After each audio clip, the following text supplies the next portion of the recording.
Bismillahirrahmanirrahim. Assalamualaikum warahmatullahi wabarakatuh. Waalaikumsalam warahmatullahi wabarakatuh. Selamat siang, salam sejahtera bagi kita semua. Bagaimana kabar Bapak Ibu hari ini? Sehat kan Pak? Masih tetap semangat hari kedua?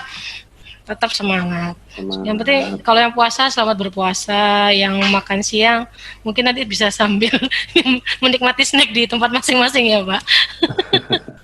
Baik, alhamdulillah kita berjumpa lagi di hari kedua kelas daring IAP DBD Jatim. Hari ini hari Selasa tanggal 28 Juli tahun 2020 masih dengan tema yang sama, yaitu pengadaan langsung pekerjaan konstruksi berdasarkan Permen PUPR nomor 14 tahun 2020.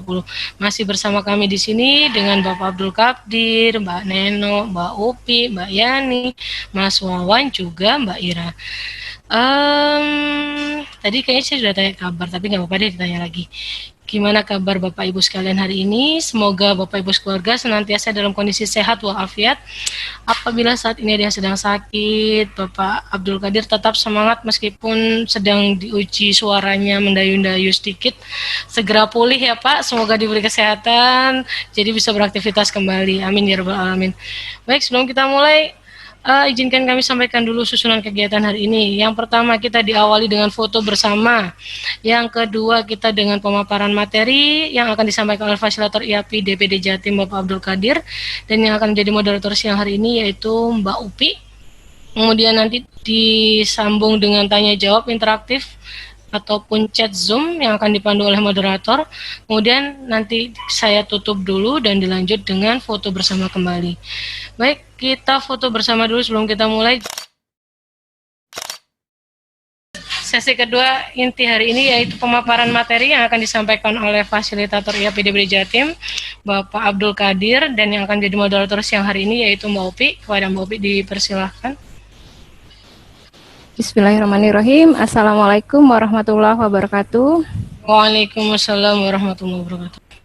Selamat siang Bapak Ibu. Kita berjumpa lagi di kelas daring pengadaan langsung pekerjaan konstruksi, yang dimana hari ini kita memasuki hari kedua ya. Untuk narasumbernya tetap Pak Qadir sampai hari ketiga, nanti hari keempat akan dipandu oleh Mas Husen.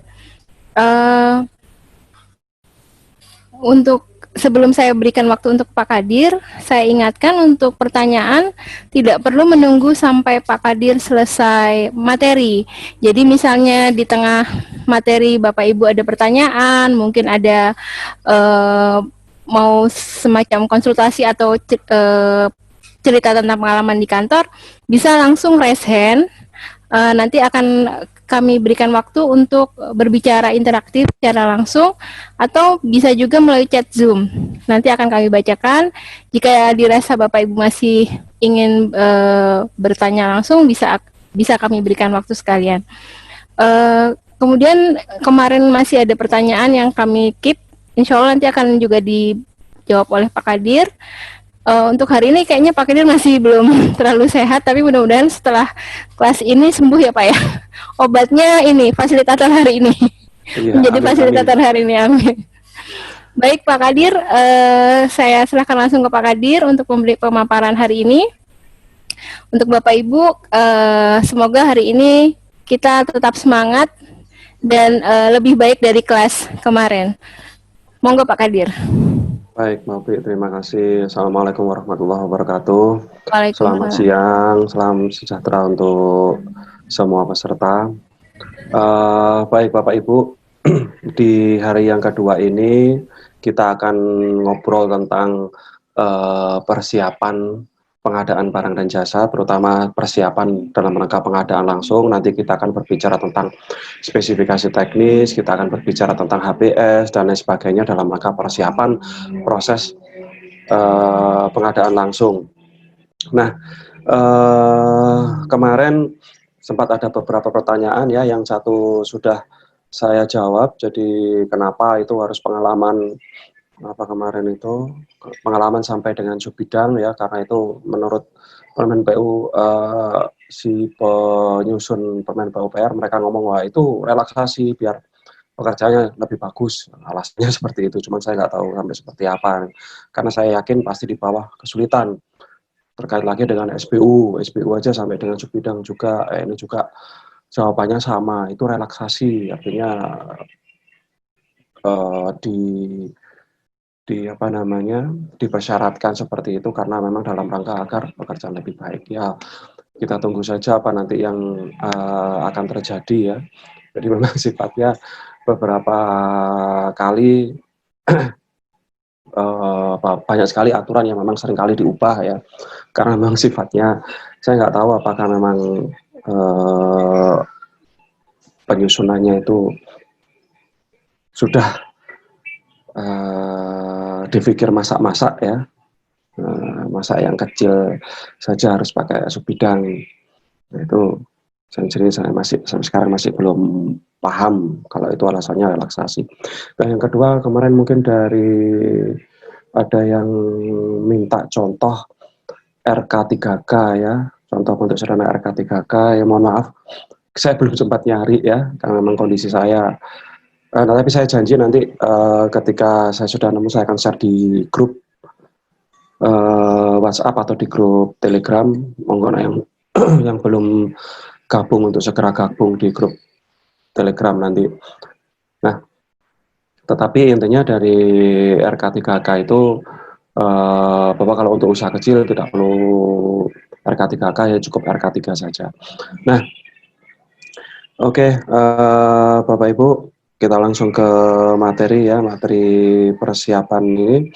Jadi kalau kemarin kita sudah melakukan perencanaan, dan idealnya yang namanya perencanaan itu dilakukan sebelum tahun anggaran. Jadi ketika kita melakukan proses pemilihan penyedia atau proses pengadaan barang jasa tahun ini, maka seyogyanya perencanaan pengadaannya, terutama untuk pekerjaan konstruksi itu dilakukan 1 tahun sebelumnya atau tahun kemarin kalau misalkan hari ini. Nah, kemudian kalau memang perencanaannya sudah dilakukan tahun kemarin, ya jadi banyak alasan kenapa perencanaan itu dilakukan tahun kemarin, karena memang Bapak Ibu tahu yang namanya RKPD, kemudian Renja itu dilakukan tahun sebelumnya kan, maka seyogyanya perencanaan tahun kemarin. Nah, kalau sudah perencanaan, sudah ada penetapan, sudah ada penetapan perencanaan, sudah diumumkan RUP-nya, maka tahun ini kita melakukan persiapan. Nah, ketika kita melakukan persiapan, hal-hal yang harus dipertimbangkan sebelum menetapkan persiapan pengadaan adalah daftar barang atau jasa e-katalog. Kemarin ada yang nanya, kemarin saya pagi atau sore ya, saya lupa ya, jelas kemarin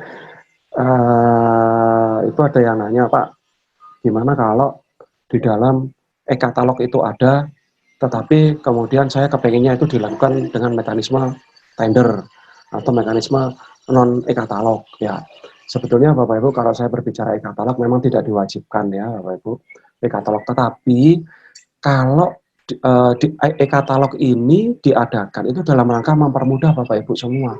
Nah, kalau di e-katalog ada terus Bapak Ibu nyari yang non e-katalog berarti cari ribet ya. Jadi cari ribet ngapain, kalau sudah e-katalog ya tinggal klik-klik selesai. Tinggal kliknya apakah itu pejabat pengadaan ataukah pejabat pembuat komitmen.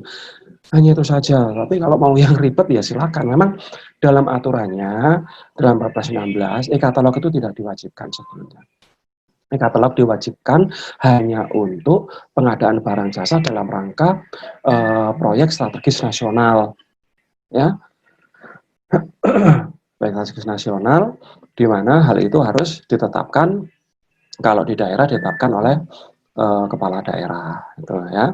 Nah, berikutnya hal yang perlu dipertimbangkan kalau memang ternyata dalam e-katalog itu sudah diketahui ada atau tidaknya, maka hal berikutnya adalah kita melihat kriteria barang atau jasa dalam keadaan tertentu.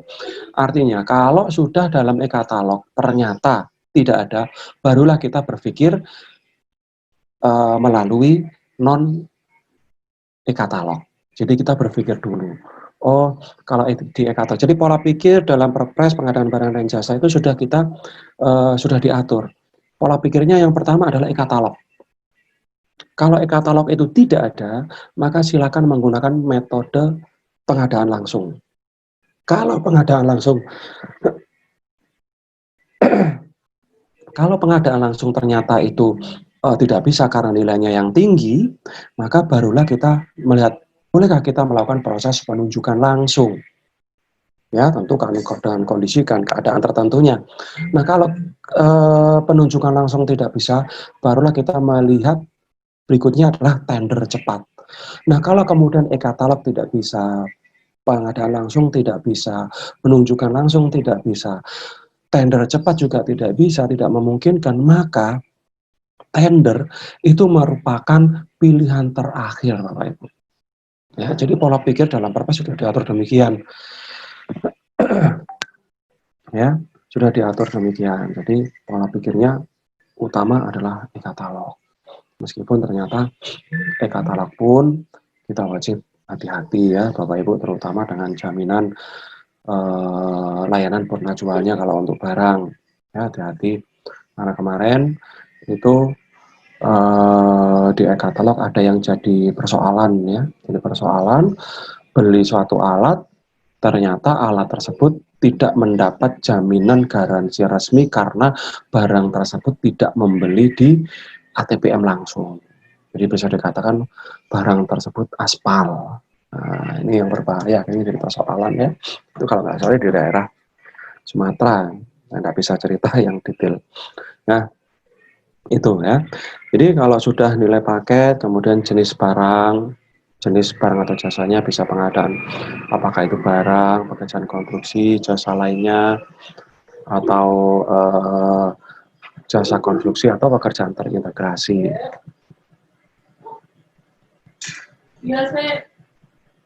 Nah, kalau sudah persiapan pengadaan langsung ya, jadi kita kalau sudah mempertimbangkan hal-hal seperti ini, maka jadi kalau sudah, maka kita melakukan persiapan. Jadi kalau sudah ketemu tadi ya, kita sudah tahu metode yang akan digunakan apa, nilai paketnya berapa, kemudian jenis pengadaan barang dan jasanya apa, maka BPK melakukan proses persiapan. Ya, BPK dalam proses persiapan ini menetapkan spesifikasi teknis atau KAK, ya, di mana spesifikasi teknis dan KAK ini setelah dilakukan review. Ingat pada proses perencanaan kemarin kita sudah melakukan review, ya, review spesifikasi teknis dan KAK. Kemudian penetapan DED khusus untuk pekerjaan konstruksi. Jadi DED kalau sudah ada, maka DED yang sudah direview dilakukan proses penetapan. Kemudian BPK juga menetapkan rancangan kontrak. Nah, ini nanti besok akan kita bahas secara detail ya, rancangan kontrak seperti apa dan pelaksanaannya. Nah, kemudian berikutnya BPK juga menetapkan harga perkiraan sendiri. Ya, jadi harga perkiraan sendiri yang disusun berdasarkan RAB yang kemarin sudah disusun ya. Maka harga perkiraan sendiri ini tinggal menetapkan. Kemudian uang muka, BPK juga menetapkan apakah ada atau tidaknya uang muka, jaminan uang muka, kalau memang ada uang muka, jaminan pelaksanaan, baik untuk pengadaan langsung tidak diperlukan, kemudian jaminan pemeliharaan, sertifikat garansi, atau penyesuaian. Kalau ada penyesuaian harga, silakan ditetapkan juga penyesuaian harga yang ada atau tidak ada. Jadi ini proses persiapan pengadaan yang dilakukan oleh pejabat pembuat komitmen. Nah, melakukan review dan penetapan spesifikasi teknis ya, KAK. Sebetulnya kalau kita berbicara spesifikasi itu banyak sekali ya Bapak Ibu, namanya spesifikasi itu tidak aja spesifikasi teknis, tapi mungkin akan saya detailkan nanti kalau kita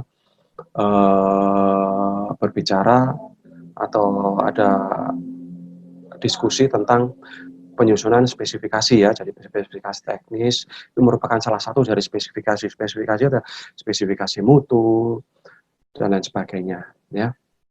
Nah, kemudian ya, kalau di proses perencanaan kemarin kita sudah menyusun spesifikasi, maka kita melakukan review sebelum dilakukan penetapan ya. Dilakukan penetapan, maka reviewnya seperti apa? Dilakukan berdasarkan data atau informasi di pasaran.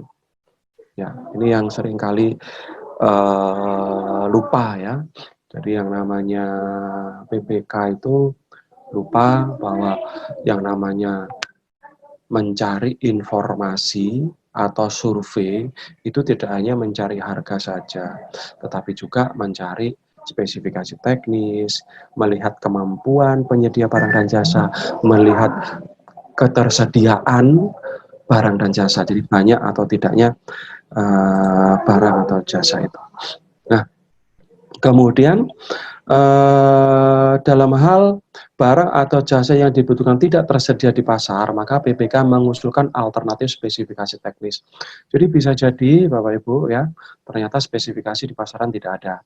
Maka PPK mempunyai kewenangan untuk mengusulkan alternatif spesifikasi teknis atau KAK kepada pengguna jasa. Ya. Nah, kemudian persetujuan PPK menetapkan spesifikasi atau KAK yang telah disetujui PAKPA dalam dokumen spesifikasi teknis. Jadi ini memang sedikit ada perbedaan ya dengan Perpres. Kalau di Perpres sepertinya yang namanya pejabat pembuat komitmen diberikan kewenangan penuh. Nah, jadi kalau Bapak Ibu lihat di pasal 10 atau pasal 11 PPK menyusun spesifikasi teknis, sudah dirinya sendiri sudah yang menyusun, dia yang padahal sebetulnya tidak, dan hal ini di Permen PUPR diperjelas bahwa spesifikasi teknis atau KAK wajib mendapat persetujuan PA atau KPA. Kapan? Pada saat proses perencanaan. Ingat ya Bapak Ibu, terutama di daerah yang namanya dalam DPA, dokumen pelaksanaan anggaran, di sana tertera ya, meskipun misalkan contoh yang sederhana saja, misalnya saya contohkan di luar pekerjaan konstruksi ya, misalkan kita mau beli komputer, maka dalam DPA sudah harus jelas komputer itu apakah komputer PC, ataukah laptop, ataukah notebook, sudah harus jelas, dan ini merupakan spesifikasi. Nah, setelah disetujui maka barulah dituangkan dalam dokumen pelaksanaan anggaran. Nah, gitu ya Bapak Ibu. Nah, kemudian jadi di sini ya sebetulnya terlihat sedikit berbeda dengan Perpres, tapi sebetulnya tidak kalau kita lihat lebih detail. Ya. Saya ulangi, jadi PPK menetapkan spesifikasi teknis atau KAK yang telah disetujui oleh PAKPA dalam dokumen spesifikasi teknis atau KAK berdasarkan hasil review atau hasil kaji ulang. Gitu. Nah, jadi kemarin sudah sudah Bapak Ibu sudah sedikit paham ya bagaimana menyusun spesifikasi teknis. Kemarin saya kira sudah cukup detail, maka penjelasan untuk spesifikasi teknisnya seperti itu tadi. Nah, berikutnya adalah penyusunan HPS ya. Dalam catatan Permen HPS didasarkan pada RAP perencanaan dan atau Pagu DIPA atau DP atau Pagu RKA KLPD ya, pada tender terbatas atau tender pekerjaan konstruksi berdasarkan owner estimate yang didasarkan kepada DED. Nah, jadi tadi sudah ditetapkan DED, maka di DED itu ada yang namanya owner estimate, maka HPS bisa didasarkan pada owner estimate. Jadi yang penting bahwa intinya dengan adanya aturan ini, maka Bapak Ibu seyogyanya HPS tidak lagi melampaui pagu yang tertera dalam DIPA atau DPA. Jadi intinya itu saja, ya. Nah, kemudian ketika menyusun harga perkiraan sendiri, ya Bapak Ibu, HPS dihitung berdasarkan keahlian dan menggunakan data yang dapat dipertanggungjawabkan. Jadi meskipun RAB ada ya, Bapak Ibu, maka ketika PPK akan menetapkan HPS, maka PPK pastikan bahwa HPS telah dihitung berdasarkan keahlian dan menggunakan data yang dapat dipertanggungjawabkan. Nah, data yang dapat dipertanggungjawabkan banyak sekali ya, bisa melalui survei, bisa data dari BPS, bisa data melalui data-data yang lain ya, yang bisa dipertanggungjawabkan. Misalkan kontrak dari tahun kemarin dan lain sebagainya. Saya kok seperti dejavu ya, kemarin menerangkan ini sepertinya, tapi kayaknya enggak ya, mungkin kelas pagi kemarin. Nah, kemudian nilai HPS bersifat terbuka dan tidak bersifat rahasia, hanya maksimal pagu anggaran. Jadi HPS, nilai total HPS-nya itu tidak bersifat rahasia karena itu merupakan batasan tertinggi bagi penawaran yang sah, kecuali kalau untuk pekerjaan atau jasa konsultansi.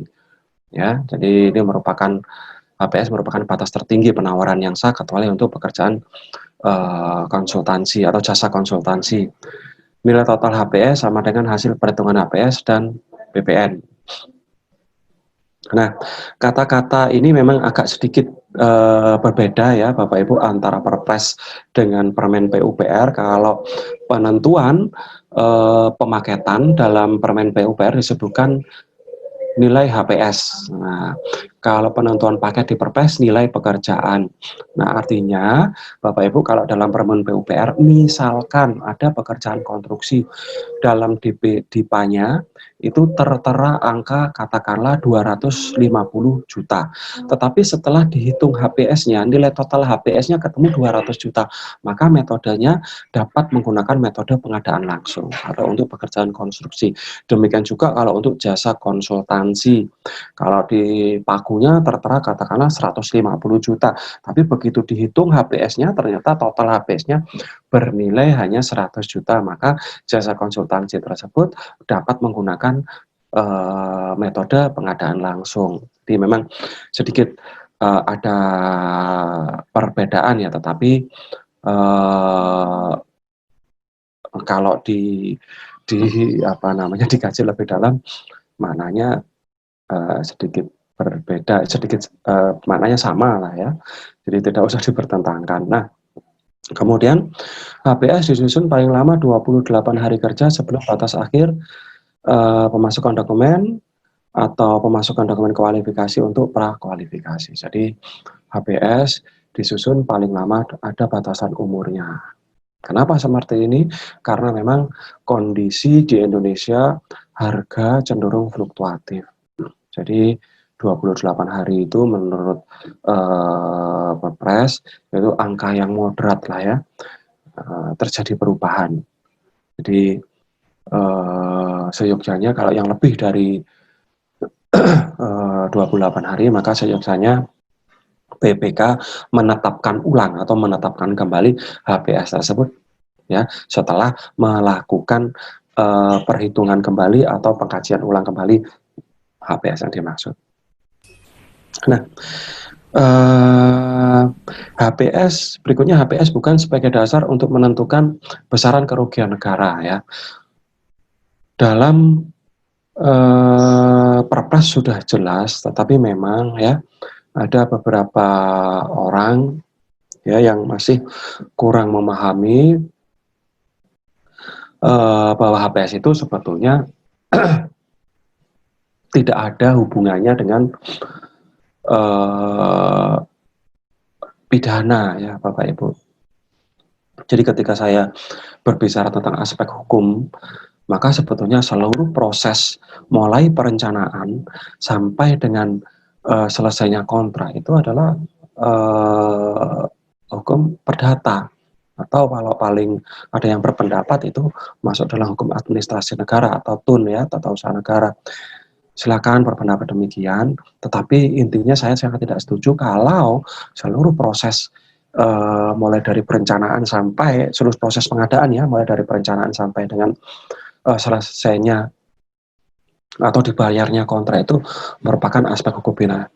Tetapi memang di sana ada unsur-unsur yang kalau kita tidak paham maka bisa menjerat kita menjadi ketentuan pidana. Jadi contoh begini ya, contoh saja ya, kenapa HPS itu bukan sebagai dasar untuk menentukan besaran kerugian negara. Contoh kecil saja Bapak Ibu. Nah, saya tarik kembali ke perencanaan. Dalam perencanaan ada yang namanya DIPA. Katakanlah misalkan suatu pekerjaan konstruksi,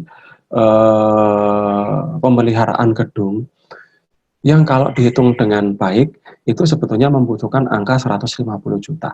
Tetapi karena perhitungan yang memang perhitungannya kurang cermat, kemudian PPK-nya juga tidak memiliki kompetensi yang cukup mumpuni, kemudian pengguna anggarannya juga atau pengguna jasanya juga tidak memahami arti dari penyusunan anggaran, maka di sana dalam DPA tertulis angka 200 juta. Nah, dari sini apakah ada unsur pidana? Padahal kalau dikerjakan itu pemeliharaan tersebut hanya cukup 100 juta, tetapi dalam DIPA tertulis 200 juta. Apakah ada unsur pidana? Tidak. Nah, demikian juga dengan HPS. Ketika HPS ternyata tertulisnya atau ditetapkan oleh BPK sebesar 199.999.000. Apakah kemudian di sini ada kerugian negara? Tidak. Karena HPS dan pagu anggaran ini masih berupa harga perkiraan. Jadi harga perencanaan saja. Jadi nggak ada hubungannya. Ya, makanya saya ketika menjadi pemberi keterangan ahli, ketika dalam proses BAP, ketika saya diminta untuk memberikan pendapat, ini HPS-nya markup apakah ini pidana?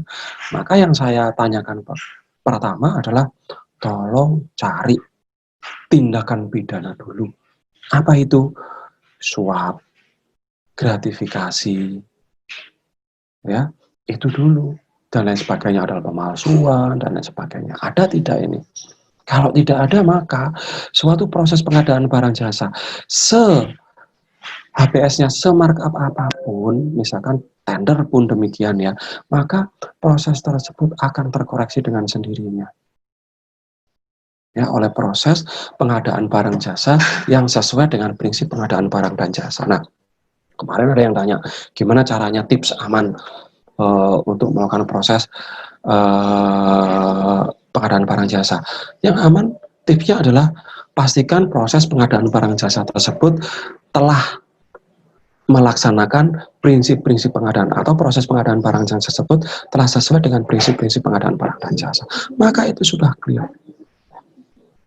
Ya, maka saya jamin proses pengadaan barang jasa tersebut sudah sesuai dengan aturan yang ada. Gitu ya Bapak. Nah, bagaimana kemudian kaitannya dengan HPS? Apa yang bisa digunakan sebagai dasar untuk menghitung besaran kerugian negara? Ya, yang bisa digunakan untuk menentukan besaran kerugian negara adalah uang yang keluar ya dibandingkan pekerjaan yang sudah kita terima. Itu adalah kerugian negara. Jadi salah besar ya kalau ada auditor, kemudian aparat penegak hukum yang mengaitkan antara kerugian negara dengan HPS. Tetapi memang ya seperti saya katakan tadi, jadi proses pengadaan itu adalah hukum perdata atau ada yang berpendapat itu TUN atau HAN, silakan ya. Jadi saya tidak sepakat tapi kalau dikatakan proses pengadaan barang jasa itu pidana, tetapi memang di sana kalau kemudian di akhir proses ada perbuatan gratifikasi, ada proses menguntungkan diri sendiri atau orang lain, ada proses memperkaya diri sendiri atau orang lain, dan itu ternyata merugikan keuangan negara dan dilakukan dengan cara melanggar ketentuan-ketentuan dalam proses pengadaan barang dan jasa, maka semua proses mulai dari perencanaan sampai dengan akhirnya, maka itu bisa ditarik ke ranah pidana. Gitu ya Bapak Ibu. Jadi tadi saya katakan kalau perencanaannya markup 150 menjadi 200. Demikian juga dengan HPS-nya. Ternyata 150 HPS-nya 200 juga. Apakah ini pidana? Belum. Apakah ini ada kerugian negara? Tidak. Tetapi begitu di akhir ternyata ada proses yang melanggar ketentuan, ya, kemudian ada niat jahat. Nah, melanggar ketentuan dan adanya niat jahat, maka itu disebut dengan perbuatan melawan hukum. Plus ada kerugian negara, plus ada orang yang diuntungkan atau perkaya, baik diri sendiri atau maupun orang lain, maka prosesnya itu pidana. Sehingga pagu yang tinggi itu akan memperkuat terjadinya tindak pidana. HPS yang tinggi tadi akan memperkuat adanya proses pidana. Nah, gitu ya Bapak Ibu. Jadi makanya saya setiap kali ada aparat penegak hukum, saya pastikan tolong ada nggak itu diterima. Nah, kalau nggak ada ya udah. Nggak ada HPS-nya Pak, jangankan HPS-nya markam, nggak ada HPS-nya saya berani ngomong. Kalau nggak ada kerugian negara, nggak ada perbuatan pernah hukum, nggak apa-apa proses itu. Lanjutkan. HPS itu hanya perkira-kira saja. Itu ya. Tapi kalau sudah ada kerugian negara, kalau sudah ada perbuatan melawan hukum, ya sudah. Saya tidak bisa ngomong, saya akan katakan markup, yes markup. Nah, berikutnya adalah Ada yang tanya Pak di chat. Oke, silakan Mbak. Dari Ibu Siti Arumani, pertanyaannya, bila dari awal sudah di RUP-kan e-purchasing, tetapi karena sesuatu sebab barang tidak tersedia, apakah RUP-nya dirubah baru pengadaan atau langsung boleh di PL-kan? Nah, RUP-nya awalnya tender gitu, kemudian setelah dihitung, jadi mana coba saya baca. Oh ya, bila dari awal sudah di RUP-kan OE purchasing, tetapi karena suatu sebab barang tidak tersedia, apakah RUP-nya dirubah dulu pengadaan atau langsung boleh DPL-kan? Diubah dulu ya, Ibu. Jadi kalau misalkan ada perubahan seperti ini perencanaan kemarin, ya materi perencanaan. Jadi kalau ada perubahan diubah dulu RUP-nya, baru dilakukan proses baik itu tender maupun di PL-kan. Gitu. Ya. Silakan ya. Ada lagi Pak, dari Pak Afif. Kalau untuk pengadaan barang, pagu DPA-nya 250 juta, sedangkan HPS ditetapkan 199 juta. Apakah boleh dilaksanakan dengan metode pengadaan langsung? Ya, jadi dalam barang ya, kalau dalam PLN PUPR memang sudah jelas ya nilai HPS, sementara kalau di Perpres disebutkan nilai pekerjaan. Maka kalau untuk pengadaan barang, pagu DPA 250 juta, HPS hanya 190 juta. Apakah boleh dilaksanakan dengan metode pengadaan langsung? Iya, diperkenankan. Sepanjang memang kebutuhannya hanya 199 juta. Yang menjadi persoalan di kemudian hari adalah apabila, ya Bapak Ibu, apabila DPA 250 juta, kemudian HPS 199 juta, dilakukanlah proses pengadaan langsung barang tersebut. Ternyata yang sisa 51 juta dilakukan lagi proses penyerapannya. Nah, ini saya khawatir Bapak Ibu dianggap memecah paket untuk menghindari tender. Jadi kalau sudah ada kasus seperti ini, DPA 250 juta, HPS ditetapkan 199 juta, maka silakan dilakukan proses pengadaan langsung, tetapi sisanya ya sudah, jangan diserap lagi. Kebutuhannya semacam itu. Nah, ya, jadi jangan diulangi, karena kasus-kasus yang di luaran itu seperti itu, pecah-pecah ternyata menghindari pelelangan, kacau sudah.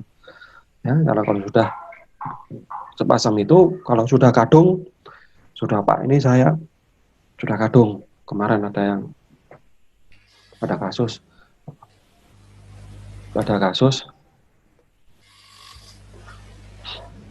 jadi kemarin ada kasus, nilainya itu 5 miliar malah, ya dipotong-potong 200 jutaan. Wah, ini apakah boleh? Nah, kalau ada yang nanya gimana tipsnya supaya aman ya nanti. Unsur HPS selain pajak dan keuntungan ongkos kirim, biaya rakit, biaya installasi, apa bisa diperhitungkan dalam perhitungan HPS? Nah, Bapak Ibu, ketika menyusun HPS, ya, maka semua komponen biaya harus ada. Ya, silakan memang kalau memang komponen barang tersebut memang biaya dibutuhkan, silakan untuk dicantumkan biaya instalasi, biaya biaya instalasi, biaya ongkos kirim, biaya rakit, silahkan. Tetapi jangan pernah dibunyikan biaya lain-lain atau biaya tidak terduga. Jangan, ini tidak diperkenankan ya. Jadi dalam format Bapak Ibu, dalam format HPS-nya ternyata Bapak Ibu menulis biaya lain-lain 5% atau biaya tidak terduga 5%. Nah, ini tidak diperkenankan ya Bapak Ibu. Kenapa? Karena biaya lain itu biaya apa? Saya pernah ada nemuin kasus jadi pengiriman komputer ke daerah pelosok ya. Nah, daerah pelosok itu ada yang rawan, ada yang lewat laut. Nah, ternyata di sana dalam HPS-nya ditulis biaya lain-lain. Setelah saya tanya, apa biaya lain-lain? Ya ini Pak, ada kemungkinan nanti kalau di laut ada komputer saya yang jatuh. Maka saya tuliskan itu biaya lain-lain. Kalau seandainya ada yang jatuh komputernya atau terkena cipratan air laut. Atau kalau yang di ini digunakan untuk Pak, kalau di hutan nanti kalau misalkan ada begal dan lain sebagainya. Nah, masa lain-lain yang seperti ini tidak diperkenankan, ya tidak diperkenankan. Apapun alasannya. Tapi kalau dalam rangka keamanan tulis saja asuransi, diperkenankan Bapak Ibu. Ya, asuransi boleh kalau menuliskan asuransi, ya. Jadi biaya tidak terduga, biaya lain-lain tidak diperkenankan. Nah, kemudian keuntungan. Nah, Bapak Ibu, dalam Perpres disebutkan keuntungan dan overhead maksimal kalau untuk pekerjaan konstruksi itu 15%. Bagaimana dengan barang? Nah, barang Bapak Ibu kita tidak bisa menentukan keuntungannya itu 5 atau 10%. Tidak bisa. Karena memang mekanisme barang di Indonesia itu sangat. Jadi supply chain gantung. Jadi keuntungan yang ada di penyedia atau pelaku usaha itu tergantung jadi panjang pendeknya rantai pasok atau supply chain manajemennya. Jadi rantai pasoknya itu yang sangat berpengaruh. Nah, oleh karena itu, seyogyanya Bapak Ibu tidak mencantumkan keuntungan ini menjadi komponen tersendiri. Jadi setelah harga barang, ongkos kirim, kemudian biaya instalasi, biaya training atau pelatihan, kemudian di bawahnya keuntungan 10%. Nah, ini tidak perlu ya Bapak Ibu, jadi tidak usah. Nah, bagaimana caranya? Masukkan saja. Nah, teknik memasukkan keuntungan ya, jadi keuntungan itu masuk di dalam poin di item-itemnya ya, poin di item-item rinciannya masukkan di sana ya Bapak Ibu. Jadi nah ketika memasukkan poin 10% ini ke item-item rincian ya, terutama rincian barangnya, maka Bapak Ibu memastikan hasil surveinya tidak termasuk keuntungan. Demikian juga dengan pajak. Ya, pastikan bahwa hasil surveinya belum termasuk pajak, maka Bapak Ibu diperkenankan untuk pajak dan keuntungan tadi dimasukkan. Kalau pajak keluarkan sendiri PPN, karena pajak itu hanya untuk PPN saja.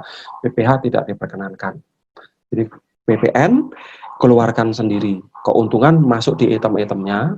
Kalau biaya yang lain-lain, kalau untuk biaya ongkos kirim, ongkos instalasi atau biaya rakit, biaya pelatihan atau pendidikan dikeluarkan sendiri-sendiri, diperkenankan. Ya. Jadi itu, mungkin itu atau mungkin ada yang mau nanggapi, silakan. Mungkin ada yang mau bertanya langsung? Boleh? Lanjut dulu aja Pak Kadir. Oke, baik, saya lanjut dulu ya.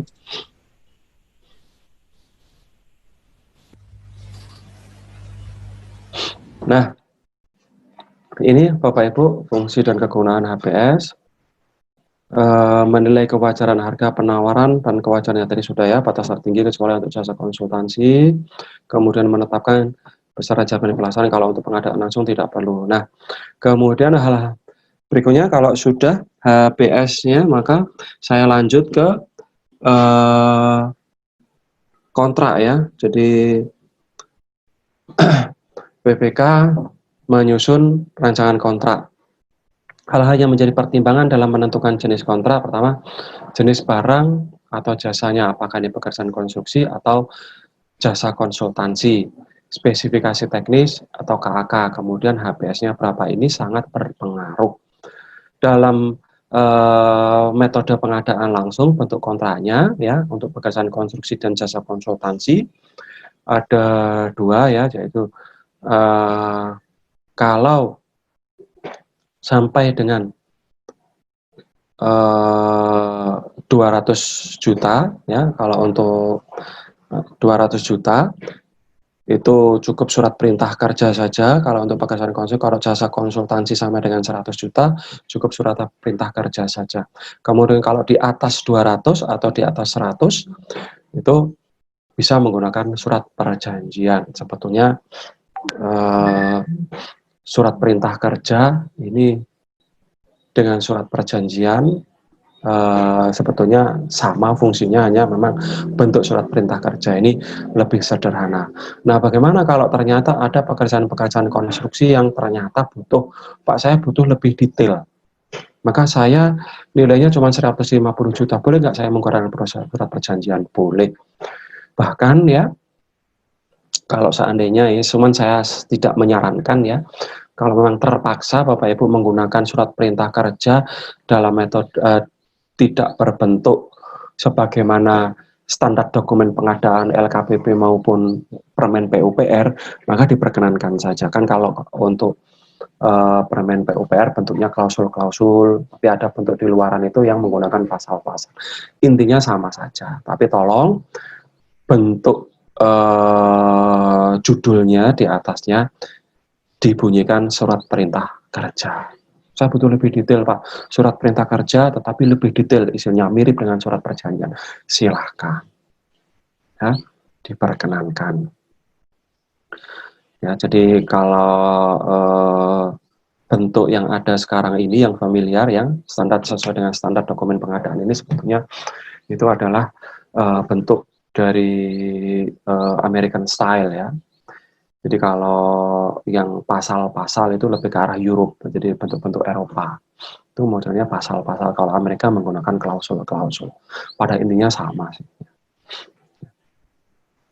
Nah, kemudian jenis kontrak ya, Bapak Ibu.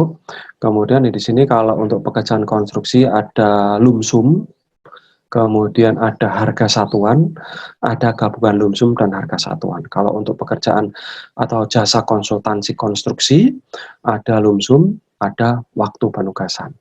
Nah, ini kalau untuk pekerjaan konstruksi lump sum.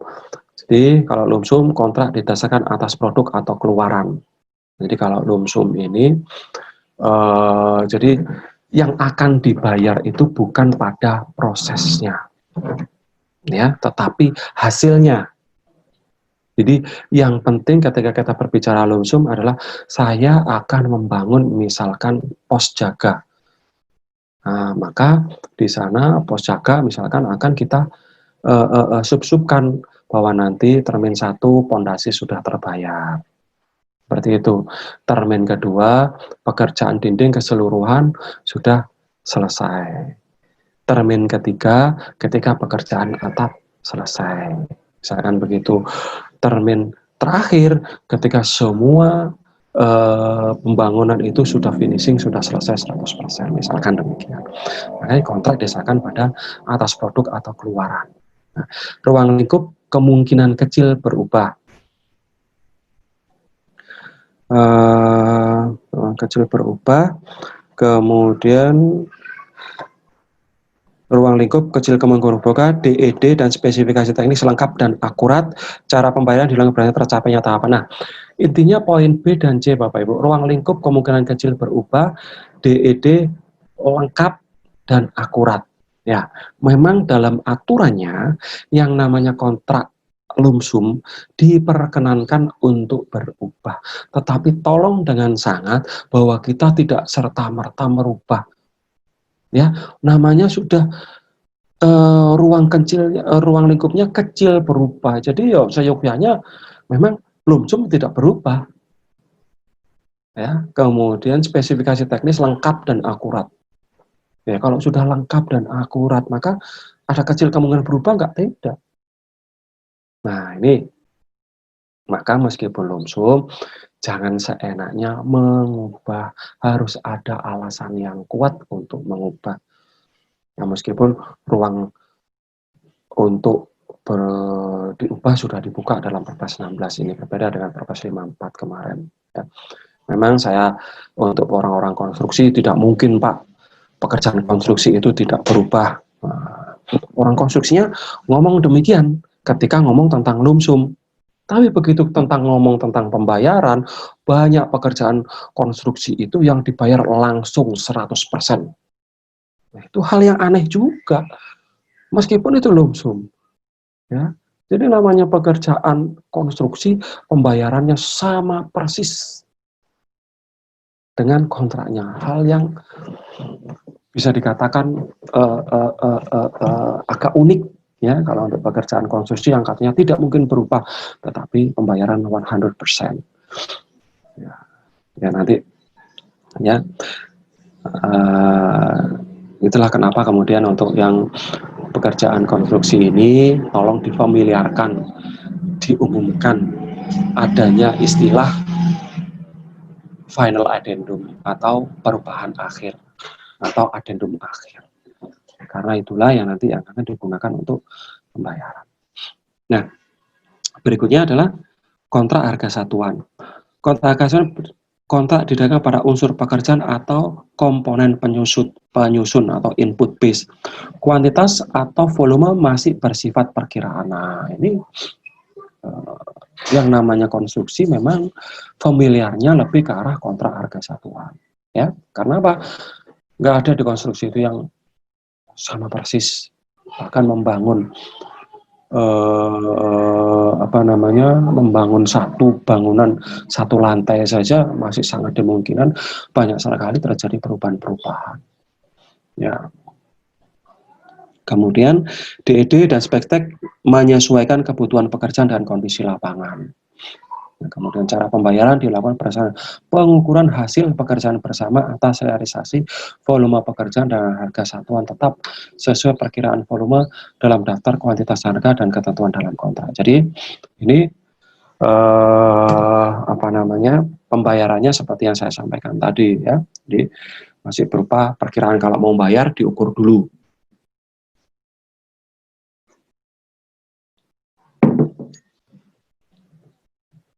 Jadi dilakukan perhitungan bersama dulu ya. Jadi meskipun lamsam pun sebetulnya harusnya dilakukan penghitungan bersama. Itu namanya ada final addendum. Kemudian itu ya kalau untuk pengadaan langsung hanya kontrak lumsum atau kontrak harga satuan karena dalam Permen PUPR kontrak gabungan dikecualikan untuk metode pengadaan langsung. Nah, berikutnya kalau untuk pekerjaan jasa konsultansi ya, kontrak didasarkan pada keluaran produk atau atas produk atau keluaran. Ruang lingkup kemungkinan kecil berubah, keakan lengkap dan akurat disesuaikan kebutuhan minimal tenaga ahli. Cara pembayaran dilakukan berdasarkan tercapainya tahapan. Nah, lumsum ini Bapak Ibu ya, kalau saya bahas semuanya ya, jadi cara pembayaran dilakukan berdasarkan tercapainya tahapan produk atau keluaran yang dicantumkan dalam kontrak tanpa rincian biaya personel dan biaya non personel. Jadi kalau ada di Bapak Ibu ada auditor, kalau untuk pekerjaan lumsum nggak usah minta ya rincian personel dan biaya non personilnya. Contoh misalkan ya, cocoknya kalau untuk lumsum ini biasanya digunakan untuk konsultan perencana. Jadi pada pekerjaan konsultan perencana yang dibayar adalah dokumen perencanaannya, bukan kehadiran personilnya. Tetapi masih banyak orang ya, terutama auditor yang minta apa? Mana nih rincian biaya personilnya, daftar hadirnya mana? Loh, Ya, yang dibayar itu adalah dokumen perencanaannya. Jadi pembayarannya ya disesuaikan. Misalkan ketika menyusun dokumen perencanaan, maka tahap awal apa yang dilakukan? Pembayarannya misalkan ada beberapa kali tahapan. Nah, tahapan itu yang dibayar. Gitu, sampai dengan terakhir 80% ketika perencanaannya sudah selesai. Maka maksimal perencanaannya hanya dibayar 80% saja. Itu ya, jadi lump sum hanya pada keluaran. Nah, bagaimana kalau untuk waktu penugasan? Kalau untuk waktu penugasan ini lebih tepat ya lebih cocok digunakan untuk jasa konsultan pengawasan pekerjaan konstruksi. Ya, kenapa ini? Pertama, kontrak yang didasarkan antara unsur personil dan non personil dari input base. Waktu yang dibutuhkan untuk menyelesaikan pekerjaan belum bisa dipastikan.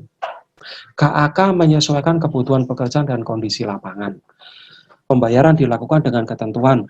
Pembayaran biaya personil dilakukan dengan remunerasi sesuai daftar keuangan didasarkan pada volume penugasan. Pembayaran biaya non personil dilakukan sesuai dengan daftar kuantitas dan harga berdasarkan pelaksanaan aktual. Dan jadi kalau waktu penugasan Bapak Ibu minta detail. Misalkan di sana ada sewa kendaraan, ya sudah minta. Apakah memang benar ada sewa kendaraan? Ya. Kemudian ketika membayar tenaga personilnya, maka Bapak Ibu minta ya sebagai auditor minta daftar hadirnya. Jadi daftar hadir diminta mana nih berapa kali. Makanya saya tuh heran kalau misalnya ada pekerjaan konsultan di sini kan disebutkan kontrak didasarkan atas unsur personil dan non personil. Waktu yang dibutuhkan untuk menyelesaikan pekerjaan belum bisa dipastikan. Ini yang seringkali jadi persoalan adalah pekerjaan konstruksinya terlambat. Misalkan kontrak pengawasannya 2 bulan karena rencana pekerjaan konstruksinya 2 bulan. Ternyata molor sampai 50 hari. Nah, yang bayar siapa?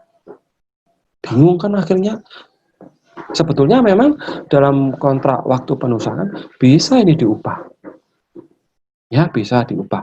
Tetapi pertanyaan saya, sudahkah pemilik pekerjaan atau pengguna jasa atau dalam hal ini biasanya pejabat pembuat komitmen itu meneliti benar-benar kehadiran personil pengawasan di lapangan?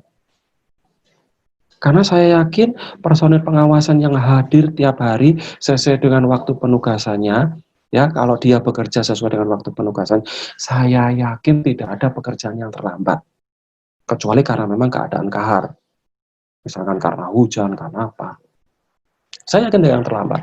Tetapi yang sering kali adalah tenaga ahli, tenaga pengawasnya yang di lapangan hanya hadir jam 10, jam 11, dia hilang karena ada proyek lain di tempat lain. Sore juga begitu. Hal-hal semacam ini yang perlu digarisbawahi.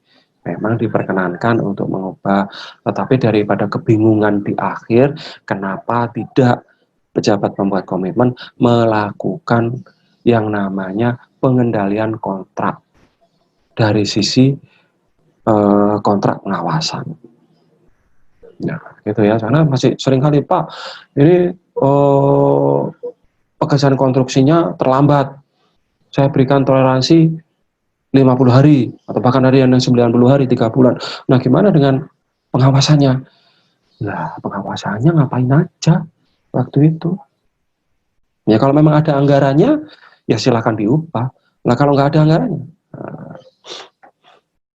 nah, makanya Bapak Ibu ketika menyusun kontrak, ya hal-hal yang demikian ini wajib diantisipasi. Pertama tadi yang sangat saya sarankan adalah pengendalian kontraknya. Jadi BPKOM sering-sering ya pantau ya di lapangan apakah benar ada pengawasnya, gitu ya. Yang kedua, mengantisipasi hal seperti ini adalah Bapak Ibu cantumkan dalam kontraknya hal-hal yang dikhawatirkan.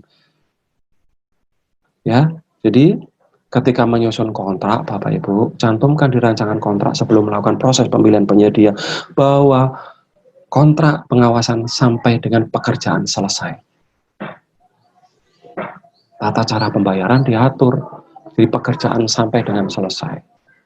Jadi ketika ada pekerjaan yang molor, baru kemudian dia dibayar di akhir.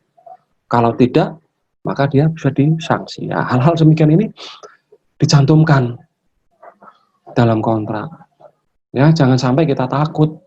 Ya, ingat posisi kontrak dalam proses pengadaan barang jasa pemerintah itu adalah posisinya take it or leave it. Mau silakan, nggak mau silakan. Kita begitu. Jadi kalau kita menuangkan sesuatu di dalam kontrak, jangan takut. Dalam draft kontrak di awal. Kalau penyedia mau, silakan melanjutkan dengan proses memasukkan dokumen penawaran. Kalau tidak mau, maka dia pasti tidak akan ikut proses pemilihan penyedianya. Yang seperti itu. Maka cantumkan hal-hal yang menurut Bapak Ibu beresiko, cantumkan dalam draft kontraknya. Ya. Itu untuk lumsum dan waktu penugasan. Kemudian kontrak, ya. Dari Pak Afif, Pak. Oh ya, silakan.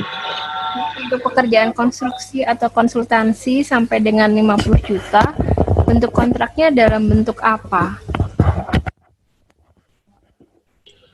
Untuk pekerjaan konstruksi. Konstruksi atau konsultansi sampai dengan 50 juta.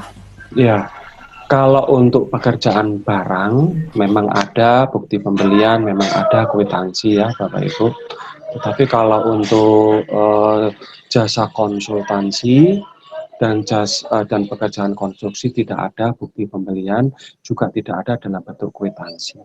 Jadi meskipun nilainya sangat kecil, saya paham arahnya kemana nih Pak Afif ya, karena memang untuk pekerjaan jasa konsultansi itu biasanya untuk yang pengadaan langsung, paket pengadaannya itu 100 juta, kemudian jasa konsultansinya paling 4 juta gitu ya, 4 juta kadang 2 juta gitu ya.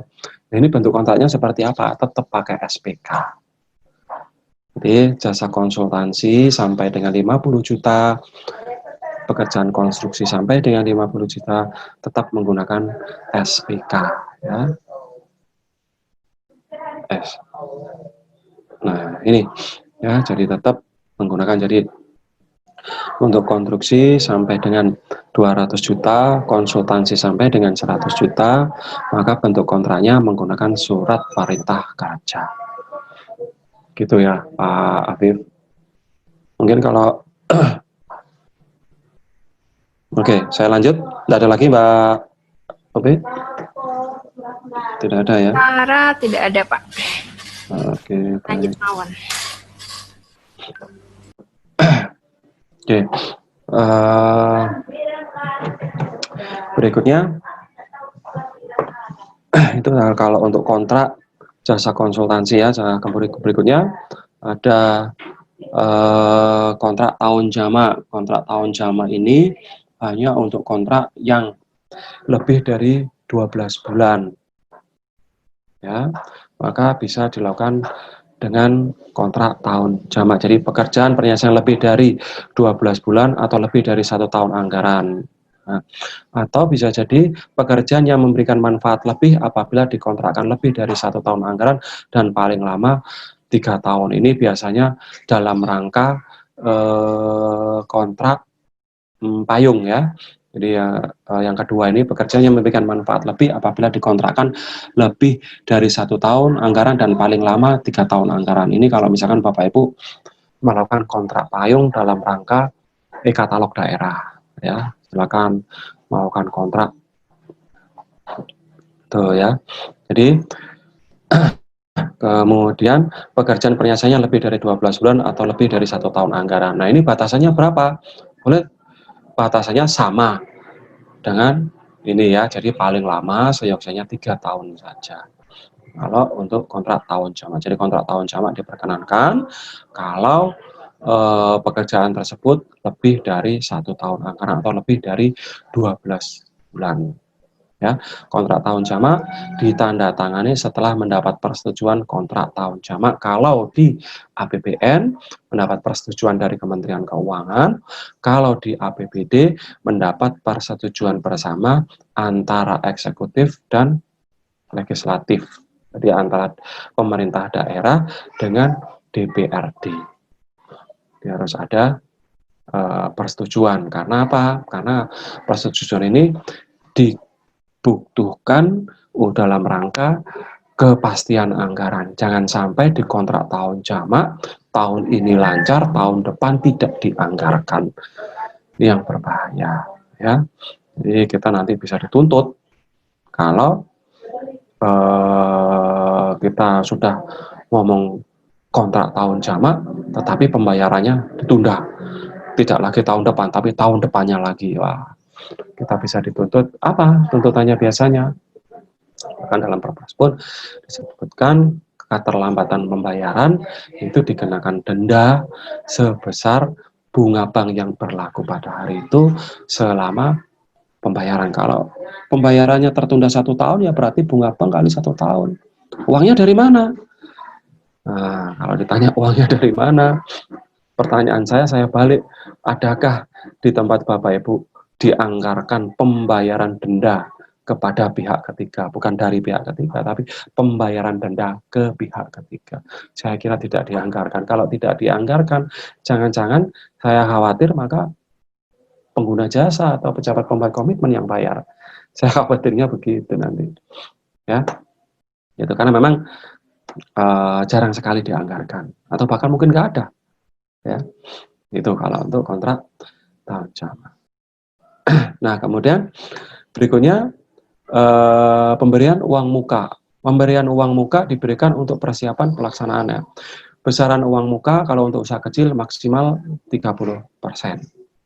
Ya, kalau untuk konsultansi 20%. Nah, Bapak Ibu, pemberian uang muka ini ya wajib dicantumkan di rancangan kontrak. Diberikan atau tidak diberikan, wajib dicantumkan di rancangan kontrak. Jadi sudah ditentukan di awal. Ya, saya masih beberapa kali ditelepon, ya, udah telepon marah-marah lagi penyedianya. Kan aneh, konsultasi marah. Kenapa? Sebelumnya pengguna jasanya telepon. Kemudian saya katakan, jadi ada proses pengadaan barang dan jasa di mana di dokumen pemilihannya itu disebutkan bahwa pengadaan tersebut tidak ada uang muka. Tetapi begitu akan menandatangani kontrak, penyedia meminta uang muka. Nah, meminta uang muka. Kalau tidak ada uang muka, maka dia akan kesulitan. Katanya demikian. Maka saya katakan, uang muka wajib dicantumkan sejak awal. Kalau tidak di awal sudah disebutkan tidak ada uang muka, maka tidak dapat diberikan pada saat pelaksanaan. Meskipun Bapak Ibu mengadendum atau merubah kontraknya. Ya, jadi tidak boleh Bapak Ibu merubah atau mengadendum kontrak karena uang muka. Semula tidak diberikan menjadi diberikan. Tidak boleh. Ya, demikian juga sebaliknya, di awal diberikan uang muka, ternyata di adendum tidak diberikan uang muka, tidak boleh.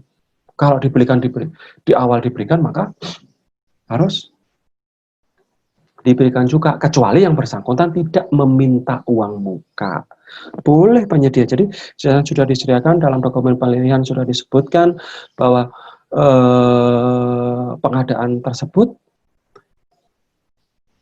disediakan uang muka, tetapi pada pelaksanaannya penyedia tidak meminta uang muka. Boleh. Nah, itu ya Bapak Ibu. Nah, jadi kontrak tidak diperkenankan untuk diubah dalam hal pemberian uang muka. Besaran uang muka maksimal 30%. Disediakan maksimal 30%, ternyata penyedia hanya minta 10%. Boleh, nggak minta aja nggak apa-apa. Kemudian Itu uang muka. Nah, jaminan dalam pengadaan langsung ya, jaminan adalah jaminan tertulis yang dikeluarkan oleh bank umum. Jadi bank umum itu boleh swasta, boleh pemerintah, perusahaan penjamin ya, boleh dari perusahaan penjamin ya, konsorsium perusahaan penjamin, asuransi, konsorsium perusahaan asuransi, konsorsium lembaga penjaminan, dan atau lembaga keuangan khusus yang menjalankan usaha di bidang pembiayaan, penjaminan, dan asuransi untuk mendorong ekspor Indonesia sesuai dengan ketentuan peraturan perundang-undangan di bidang lembaga pembiayaan ekspor Indonesia. Nah, jadi boleh bank apapun, yang tidak boleh hanya bank simpan pinjam, bank perkreditan. Ya, karena dia bukanlah bank penjamin. Nah, kalau bank, Bapak saya sudah merupakan bank penjamin ya silahkan. Ya, perusahaan penjaminan silahkan. Nah, dalam jaminannya wajib tidak bersyarat, mudah dicairkan, harus dapat dicairkan oleh penerbit jaminan paling lambat 14 hari kerja dan tidak mempersyaratkan ya dari pihak pemohon untuk menyita. Karena apa? Biasanya yang jaminan yang bersyarat itu ketika akan melakukan pencairan, maka pihak penjamin akan meminta bahwa aset si penjamin akan disita terlebih dahulu, baru kemudian dicairkan jaminannya. Nah, ini jangan sampai dilakukan, ya. Maka Bapak Ibu ketika melakukan klarifikasi jaminan, ya, jaminan apapun ya, tidak terbatas jaminan dalam pengadaan langsung saja, jaminan apapun, pastikan bahwa jaminan tersebut mudah dicairkan. Karena sudah ada ya beberapa kasus yang sampai ke ranah hukum, itu karena jaminannya ternyata tidak diklarifikasi, yang begitu PPK membutuhkan untuk mencairkan, ternyata pihak bank, pihak penjamin mempersyaratkan bahwa pihak terjamin ya, bahwa pihak penjamin itu asetnya disita terlebih dahulu. Ini kan lama, ya, lama, tidak diperkenankan. Jadi tolong dipastikan kata-katanya ya dalam jaminannya itu sudah tertera bahwa tidak mensyaratkan apapun dalam hal pencairannya nanti. Harus bisa dicarikan oleh penerbit jaminan paling lambat 14 hari kerja. Sejak kapan? Sejak pengguna jasa atau pejabat pembuat komitmen menjamin telah terjadinya wan prestasi. Gitu. Ya. Jadi makanya dalam permen PUPR putus dulu baru kemudian jaminan dicairkan. Nah, ini Bapak Ibu lebih berhati-hati ya. Jadi kenapa harus ada surat pernyataan terlebih dahulu? Jadi bank memang selama ini meminta surat pernyataan bahwa penyedia telah wan prestasi. Nah, kalau dalam permen PUPR, surat pernyataan wan prestasi itu apa? Ya, surat pernyataan pemutusan kontrak. Ya. Kemudian bentuk jaminan dari bank garansi atau bisa berupa bank garansi atau surety bond ya, yang jelas bukan referensi bank. Nah, ini tolong dipahami ya. Jadi referensi bank itu hanya ngomong kalau kita punya uang di bank, itu aja. Jadi bukan jaminan referensi bank itu. Kemudian penerbit jaminan tadi sudah saya sebutkan bisa bank umum, perusahaan penjamin, perusahaan asuransi, lembaga keuangan yang memiliki izin usaha dan pencatatan di produk suretyship di OJK. Tuh. Dalam pengadaan langsung hanya dikenal dua saja ya, jaminan uang muka dan jaminan pemeliharaan. Ya. Jaminan uang muka diserahkan penyedia kepada BPK senilai uang muka dalam hal penyedia meminta uang muka dan dalam hal paket pengadaan tersebut memang tersedia uang muka. Ya, nilai jaminan ya sebesar uang muka yang diajukan. Ya, diajukan. Misalkan maksimal 30 juta, tetapi dia meminta 10 juta, maka jaminannya cukup bernilai 10 juta saja, atau 10% saja. Kemudian nilai jaminan uang muka bertahap dapat dikurangi secara proporsional sesuai dengan sisa uang muka yang diterima. Jadi di sini ini kaitannya dengan proses pembayaran ya Bapak Ibu. Jadi pembayarannya tidak mungkin nanti menyerahkan bolak-balik jaminan uang muka. Tapi kalau dalam perpresnya memang dalam Permen PU-nya nilai jaminan uang muka bertahap dapat dikurangi. Tapi umumnya jarang sekali penyedia mau bolak-balik ngurus jaminan uang muka. Tetapi dalam pengembalian uang muka ya Bapak Ibu, jadi kalau dalam perpresnya memang disebut dengan pembayaran, tetapi saya mengatakan bahwa uang muka ini adalah pinjaman. Jadi kita memberikan pinjaman kepada penyedia, di mana penyedia mengembalikan dalam bentuk prestasi pekerjaan, dan pengembaliannya dilakukan secara bertahap. Ya, itu sesuai dengan termen-termen. Jadi tidak boleh kita meminta pengembalian uang muka sebesar prestasi pekerjaan langsung di muka, misalkan 30% uang mukanya. Kemudian ketika pekerjaan selesai 30%, dia seharusnya ada termin pertama, dia tidak diberikan uang termin pertama sama sekali. Nah, ini yang tidak diperkenankan. Kalau memang ada 3 termin, maka pada tahap termin pertama 30% tadi, cukuplah dibayar 20%, yang sisanya 10%, karena prestasinya itu 30%, yang sisanya 10% dianggap sebagai pengembalian uang muka. Itu yang dimaksud. Kemudian bertahap sampai dengan terakhir 100%. Ya. Pak, kemudian ya. Lagi Pak. Oke, siap Mbak. Dari Pak Samsyuniam. Dalam proses pengadaan langsung, apakah diharuskan pengadaan langsung dilaksanakan secara elektronik? Adakah regulasi yang tegas tentang hal ini dan apa konsekuensinya jika masih ada yang melakukan secara manual? Dalam proses pengadaan langsung, apakah diharuskan pengadaan langsung dilakukan secara elektronik? Nah, ya, seperti yang saya sampaikan ya, Bapak Ibu. Jadi yang namanya kalau kita berbicara itu tentang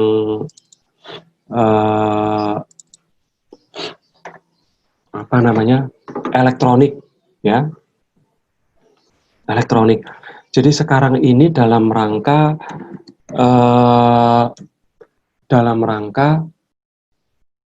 transparansi, keterbukaan, maka seyogyanya semua proses pengadaan barang dan jasa itu dilakukan secara elektronik, ya, secara elektronik.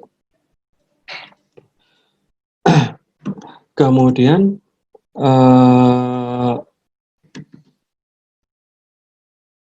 kalau misalkan ada yang melakukan secara manual. Ya, melakukan secara manual.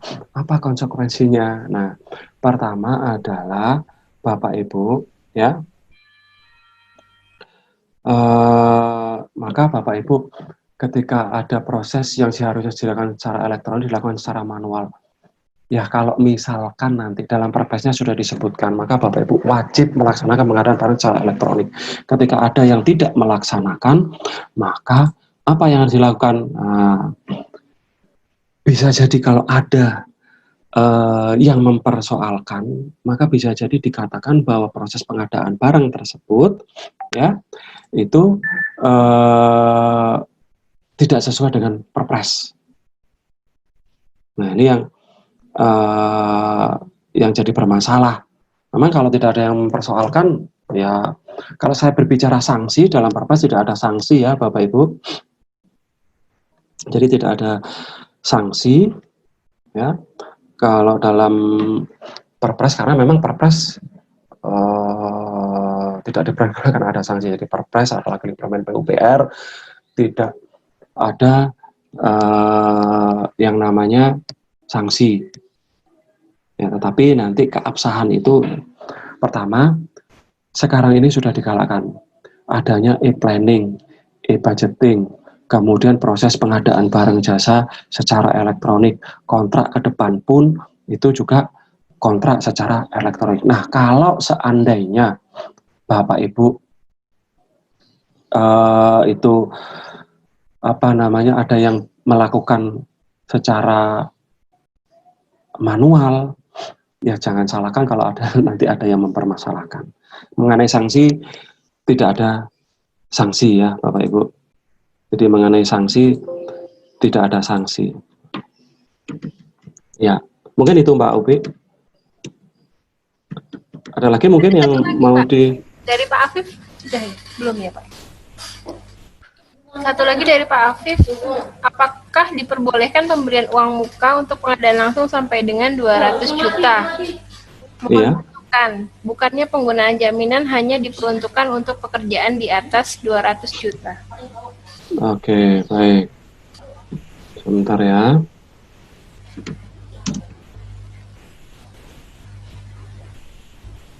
Nah, dalam proses sebentar mana ini? Proses pengadaan Ya. langsung sampai Saya dengan pemberian uang muka. Iya, kalau saya nggak baca itu bingung ya. Iya, sebentar ya. Oke. Dalam proses, apakah diperlukan pemberian uang muka untuk pengadaan langsung? Nah, apakah diperlukan pemberian uang muka untuk pengadaan langsung? Boleh ya, Bapak. Diperkenankan, baik itu dalam Perpres maupun dalam SPD pengadaan langsung pun pegasan konstruksi diperkenankan untuk ada uang muka. Mohon masukan bukannya penggunaan jaminan ya. Kalau sudah kita memberikan uang muka terus kemudian tidak ada jaminan, ya itu yang salah. Jadi kalau kita memberikan uang muka maka wajib ada jaminan uang mukanya. Itu ya Bapak. Jadi memang kalau mungkin yang dimaksud ini jaminan pelaksanaan. Kalau untuk jaminan pelaksanaan memang untuk pekerjaan di atas 200 juta. Jadi kalau untuk pengadaan langsung tidak ada jaminan pelaksanaan. Gitu ya. Jadi kalau Bapak memberikan uang muka kemudian tanpa ada jaminan uang mukanya, saya kira kok riskan sekali ya Bapak ya. Sama saja kita meminjami uang orang lain yang tidak kita kenal tanpa ada jaminan sama sekali. Wah, itu rentan sekali akan terjadi persoalan di kemudian hari. Jadi sebaiknya meskipun pengadaan langsung kalau memang ada uang muka tetap diminta ada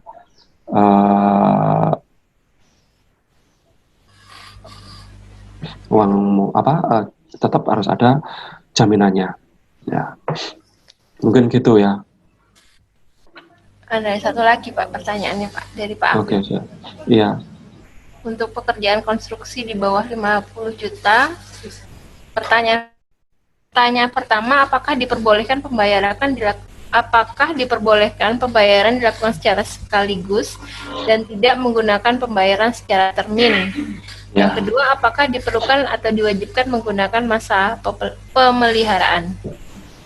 Oke. Aku tanya langsung biar jelas. Oke. Ya, monggo, Pak. Jadi kalau untuk kenapa, Mbak?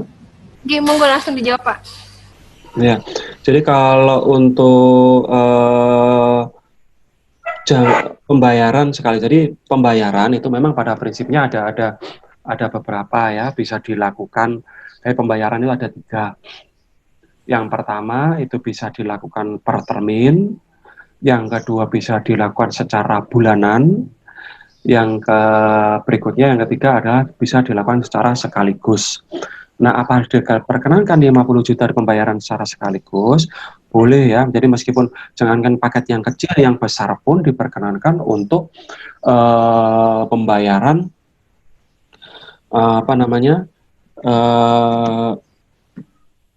pembayaran secara sekaligus diperkenankan.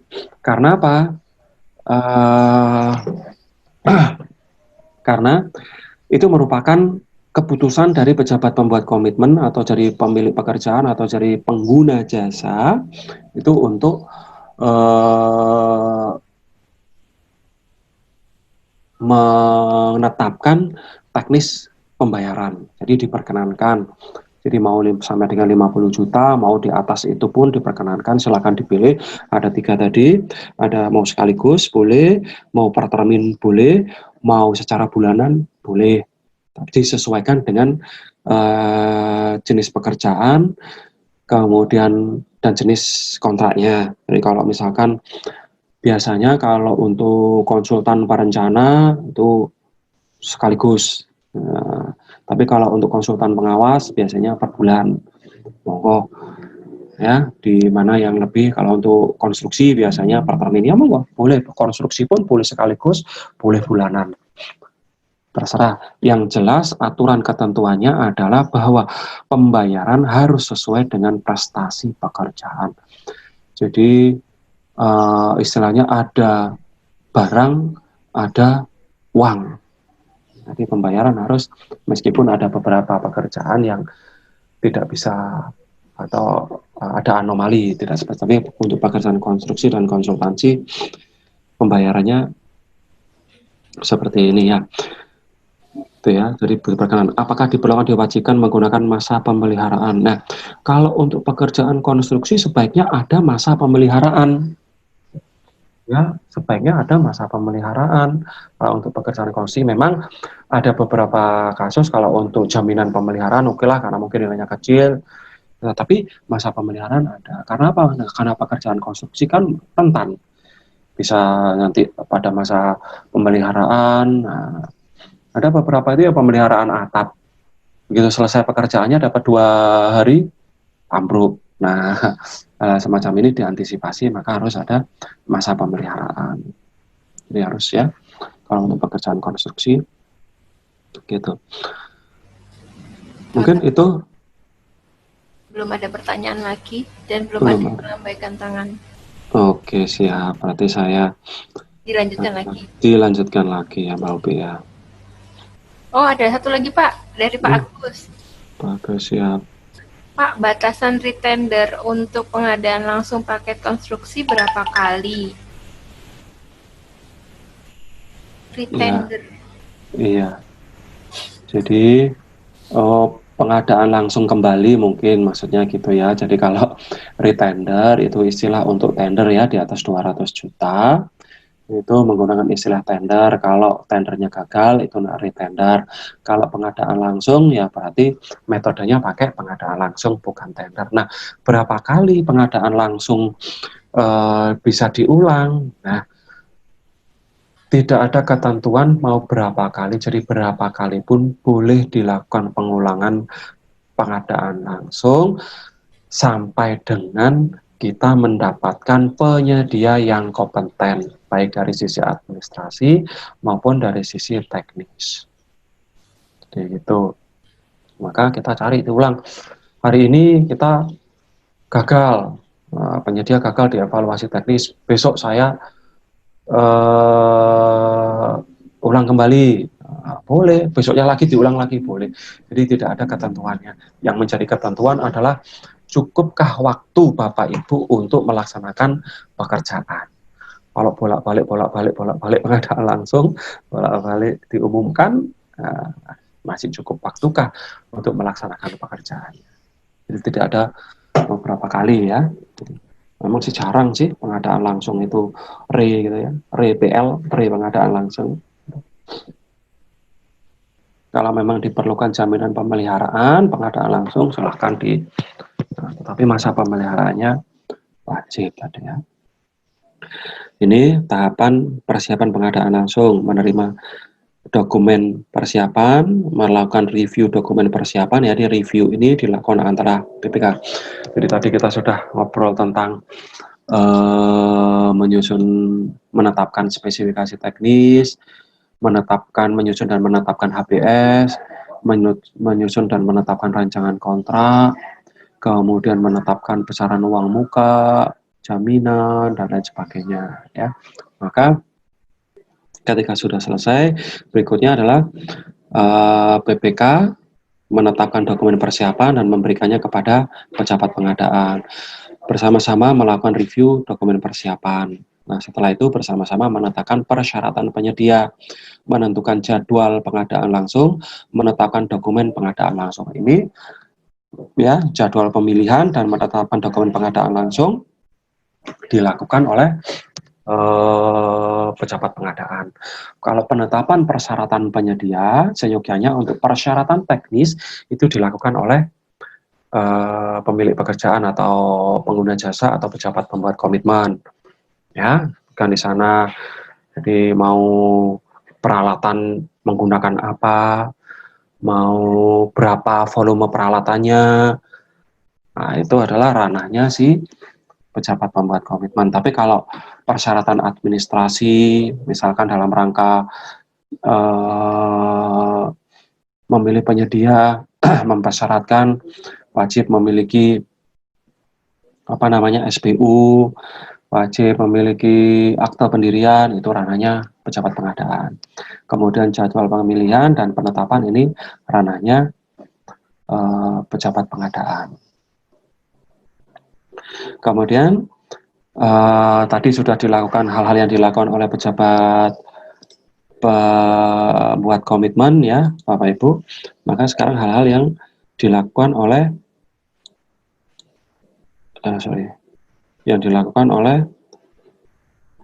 pejabat pengadaan.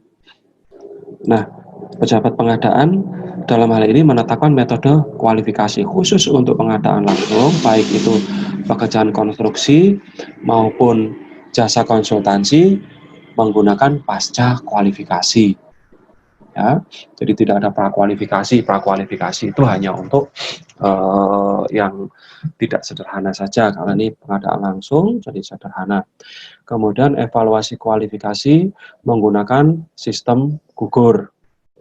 Jadi kualifikasi menggunakan sistem gugur, makanya tadi ada yang nanya mau berapa kali pengadaan langsungnya, ya memang karena menggunakan sistem gugur, begitu dia sampai dengan batas akhir pemasukan dokumen penawaran ternyata dia tidak melengkapi kualifikasinya, ya sudah gugur. Nah, kemudian penyampaian dokumen penawaran dilakukan dengan cara metode satu file.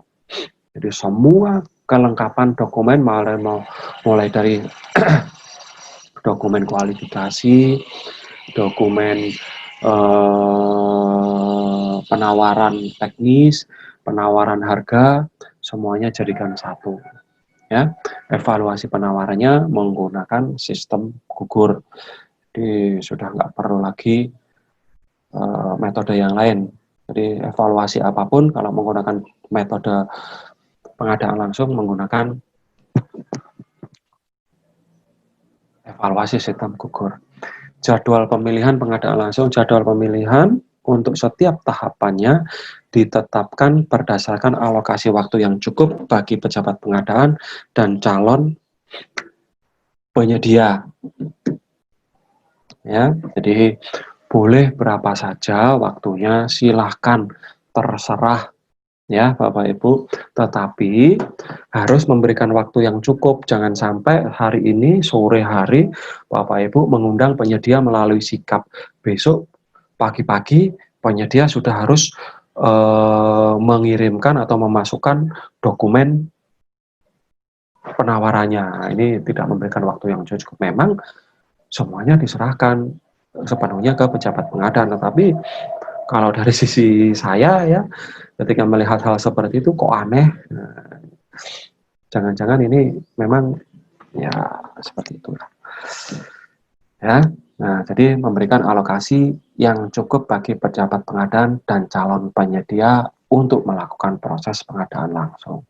Semuanya ditetapkan terserah pejabat pengadaannya. Nah, kualifikasi. Apa itu kualifikasi? Evaluasi kompetensi, kemampuan usaha, dan pemenuhan persyaratan sebagai penyedia. Nah, ini kalau saya gambarkan kualifikasi itu ibaratnya kalau kita sedang membeli handphone, maka kita nggak ngomong tentang handphonenya, kita nggak ngomong tentang spesifikasi handphonenya, kita tidak ngomong tentang harganya berapa, kita hanya ngomong tentang tokonya seperti apa, itulah kualifikasi. Apakah tokonya punya karyawan, apakah tokonya taat pajak, apakah tokonya itu punya izin untuk melakukan kegiatan usahanya, apakah tokonya itu berbentuk badan usaha ataukah perorangan, hanya itu saja ya. Jadi kualifikasi itu melihat tokonya, ya. Nah, kemudian tadi saya sampaikan metode kualifikasi itu dilakukan dengan cara pasca kualifikasi. Kalau pasca kualifikasi maka penilaian kualifikasi perusahaan atau penilaian toko yang saya contohkan tadi, maka dilakukan bersamaan dengan pelaksanaan evaluasi penawaran. Jadi bukan dilakukan kalau dulu di Perpres yang lama itu disebutkan ya penilaian kualifikasi setelah. Nah, kalau ini tidak, jadi bersamaan. Jadi ketika Bapak Ibu membuka dokumen penawaran, sudah otomatis dokumen kualifikasinya terbuka. Dalam pengadaan langsung, apakah harus mengundang 2 penawar atau lebih untuk memasukkan penawaran, dan bagaimana kalau kita cuma mengundang 1 penawar? Apakah hal ini boleh dilakukan mengundang 1 penawar? Ya, ini ada perbedaan pengertian ya, memang Bapak Ibu ya, di beberapa, terutama ada beberapa teman itu ya, ada beberapa pihak lah ya yang mengartikan bahwa dalam teknis pengadaan langsung itu ada kata-kata membandingkan 2 penawaran. Maka ada yang mengistilahkan mengundang 1 penawaran atau mengundang 2 penawaran. Sebetulnya membandingkan itu Bapak Ibu tidak harus mengundang 2 penawaran. Bapak Ibu cari penawaran terlebih dahulu. Ini dalam rangka ya, jadi survei terlebih dahulu, baik itu pekerjaan konstruksi maupun non konstruksi ya. Jadi Bapak Ibu survei dulu, survei ke pasar atau dan lain sebagainya. Nah, kemudian hasil dari survei ini Bapak Ibu mendapatkan harga, mendapatkan spesifikasi, mendapatkan dokumen kontrak. Nah, dari sinilah Bapak Ibu membandingkan. Jadi membandingkan itu tidak harus mengundang 2 penawaran, dibandingkan kemudian dipertandingkan. Tidak ya Bapak Ibu. Pengadaan langsung cuma cukup mengundang 1. Iya, coba kan mengundangnya kan cuma 1, ya. Jadi oleh karena itu jangan berbeda persepsi ya Bapak Ibu. Dalam undangan tidak disebutkan mengundang 2 orang, tidak ya Bapak Ibu. Jadi cukup 1 saja. Ya, jadi cukup 1 saja, tetapi memang pengguna jasa wajib membandingkan, jadi membandingkan harga penawaran dengan hasil surveinya tadi. Boleh ya. Jadi kalau misalnya mau mengundang 2 penawaran, ya mana ya, silakan saja. Tapi bagaimana kalau mengundang 1? Ya memang itu cuma cukup 1. Pertanyaannya tadi mengundang bagaimana? Apakah kita memasukkan penawaran cuma 1? 2 penawar atau lebih? Tidak, 1 ya memang 1. Dalam proses baik dalam Perpres maupun dalam Permen PU mengundang 1. Ya. Jadi mengundang 1 penyedia yang dirasa memiliki kemampuan untuk melaksanakan pekerjaan. Memiliki kemampuan itu baik dari sisi administrasi maupun dari sisi teknis pekerjaannya. Jadi jangan sampai kita menganggap kemampuan, mungkin yang 1 kemampuan teknisnya luar biasa bagus, tapi nggak diundang. Karena apa? Karena kemampuan administrasinya jelek. Jangan diundang nggak apa-apa. Jadi dalam hal ini kemampuan itu administrasi dan teknis. Mungkin gitu, Mbak Eno. Ini Pak, ada tambahan Pak Afif. Bagaimana jika calon penawar ditentukan oleh pengguna anggaran?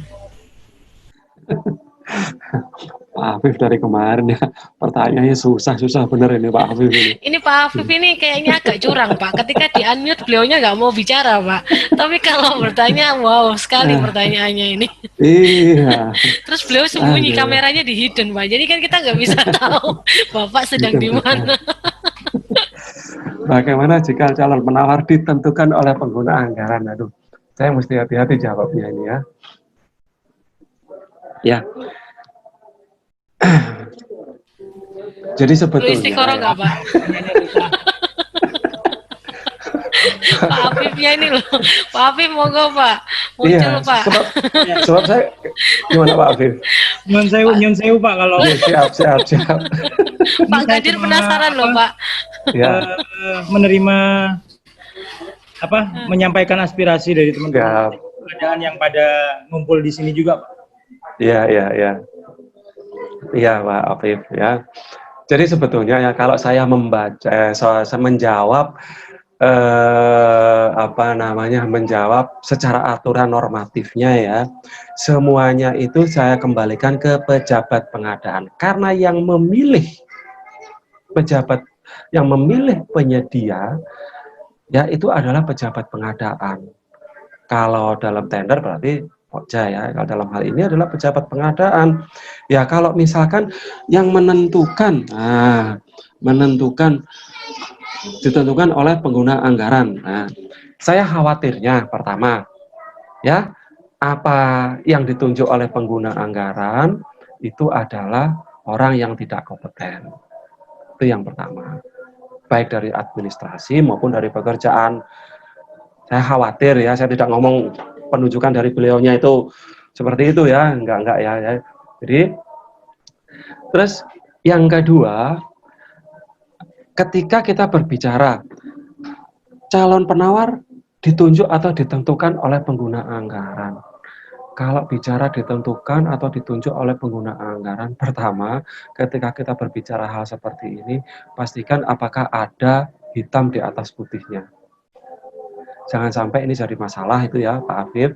Jadi ada beberapa pengadaan itu yang memang ya saya paham. Jadi seperti itu, tapi ketika berada di depan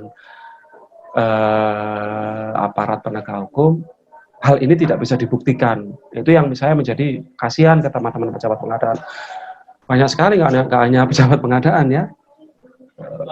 Pokja juga, saya diperintah Pak, mana perintahnya nggak ada. Nah, ini yang bahkan ada yang sampai, Pak, penyedianya sudah store Pak ke pengguna anggaran sekian persen, nggak ada hitam di atas putih, nggak bisa dibuktikan. Nah, itu yang susah kan di situ. Maka sebaiknya saya kembalikan lagi kepada pejabat pengadaan, apakah pejabat pengadaannya setuju atau tidak.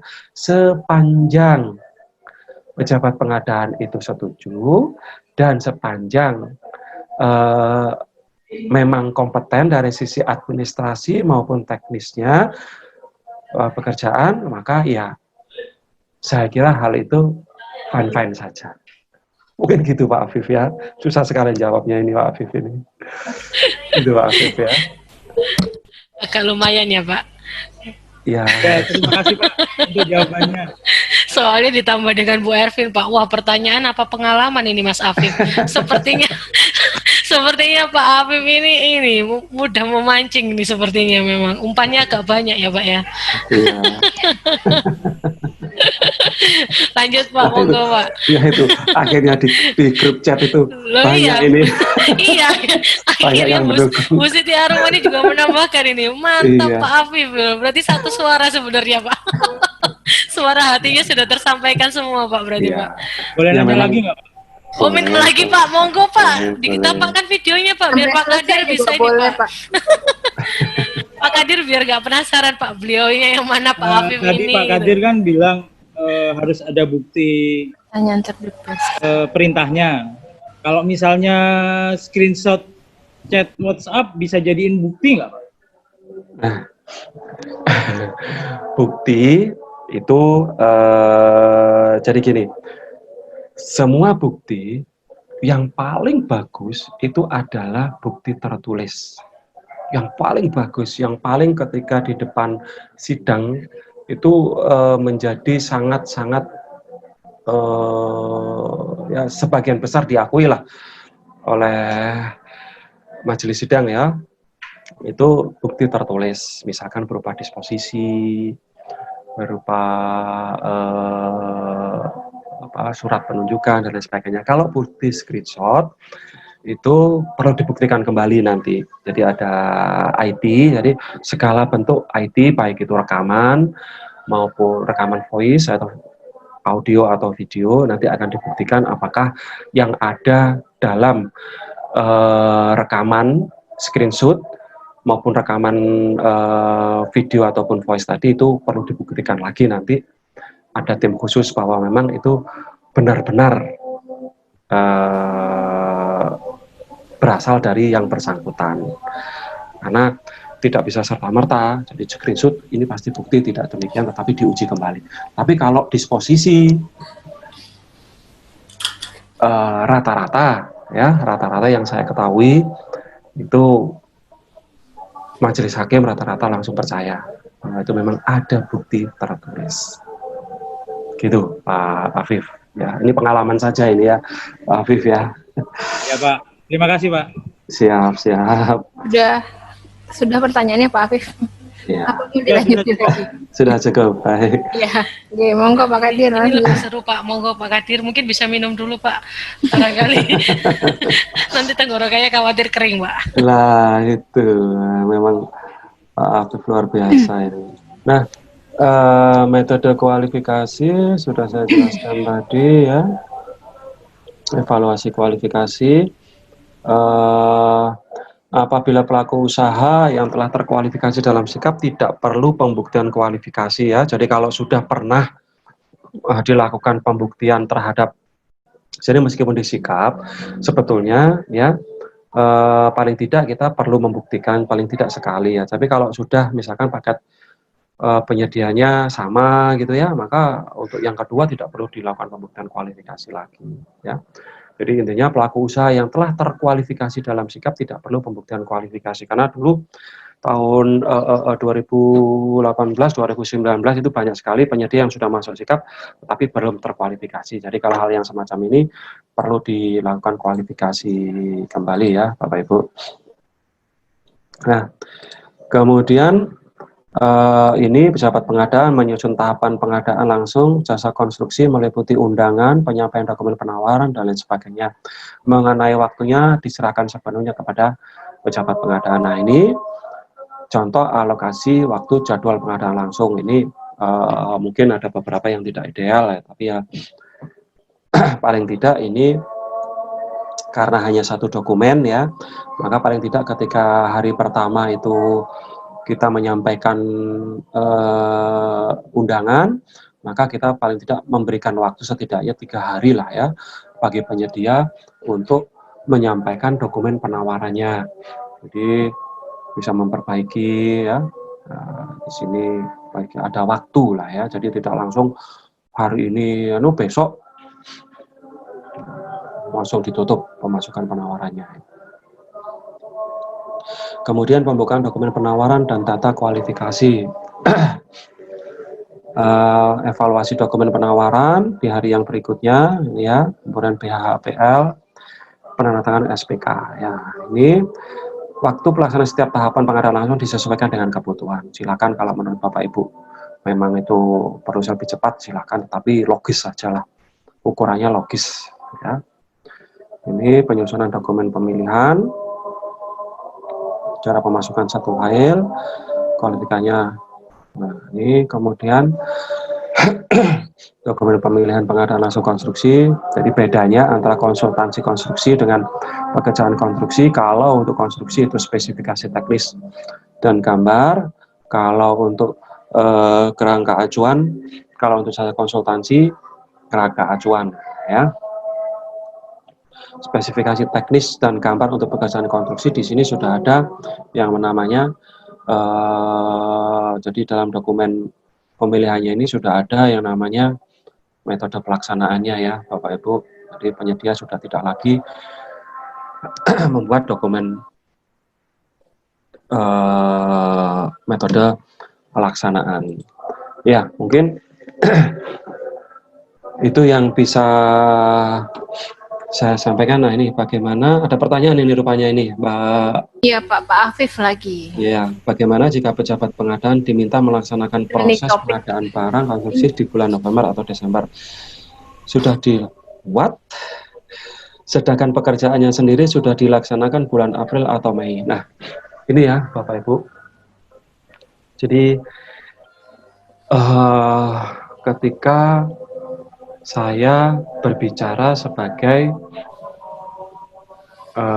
pemberi keterangan ahli ya Bapak Ibu, tidak hanya pejabat pengadaan, jadi jawaban saya ini mungkin secara umum ya, untuk pejabat pembuat komitmen juga ya, kita diberikan kewenangan untuk melakukan atau tidak melakukan sesuatu yang menjadi kewenangan atau bukan jadi kewenangan kita. Artinya kita secara hukum dianggap sudah bisa memilih dan memilah mana yang ini sesuai dan mana yang tidak.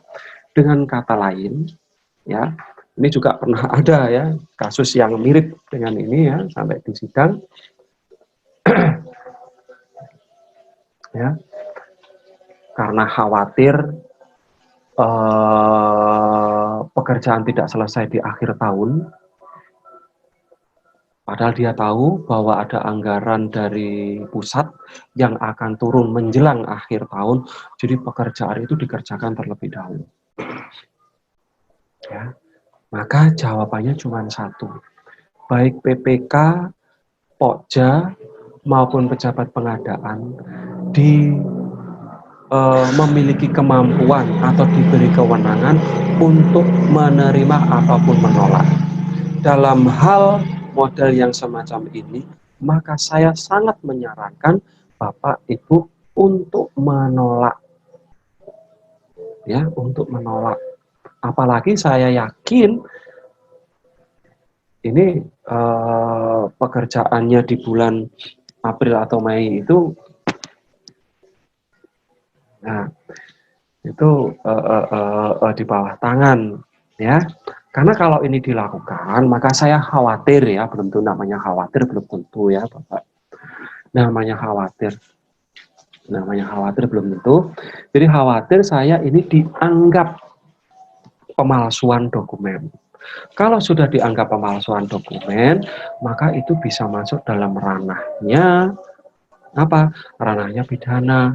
Kalau saya tadi cerita di awal bahwa proses pengadaan barang jasa itu adalah tun atau perdata, tapi kalau sudah ada pemalsuan dokumen, ada penggelapan, ya, nah ada hal-hal yang melawan hukum, ya, maka ini bisa dianggap sebagai ranahnya pidana. Sebab begini pola pikirnya. Dalam undang-undang dalam undang-undang tentang TPK ya, tindak pidana korupsi, itu disebutkan bahwa barang siapa ya. Jadi kalau kita menguntungkan, memperkaya orang lain atau menguntungkan orang lain, ya. Nah, padahal pekerjaan kita itu adalah, ingat, dalam menyusun HPS saja kita sudah diberikan faktor keuntungan. Tadi ya, sudah saya sebutkan. Jadi kita memang pekerjaan kita memberikan untung kepada penyedia. Tetapi memberikan untung itu adalah apa? Memberikan untung dengan cara tidak melawan aturan, tidak melanggar hukum. Itu yang terpenting.